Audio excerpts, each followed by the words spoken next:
Ngiler pengen sup pangsit ayam yang gurih? Tenang, kamu bisa bikin sendiri di rumah. Pertama-tama, siapin bahan-bahannya dulu: ayam giling, kulit pangsit, bawang putih, jahe, kecap asin, dan kaldu ayam.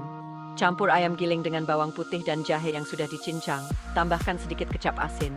Ambil 1 sendok makan campuran ayam, taruh di atas kulit pangsit, lalu lipat dan rekatkan ujungnya dengan sedikit air. Gampang kan? Selanjutnya, didihkan kaldu ayam. Masukkan pangsit-pangsit cantikmu ke dalam kaldu dan masak selama 4 menit, sampai pangsitnya mengapung. Tambahkan sayuran hijau seperti sawi untuk menambah rasa dan nutrisi. Sajikan selagi hangat dan nikmati sup pangsit ayam buatanmu. Sederhana tapi super lezat. Selamat makan.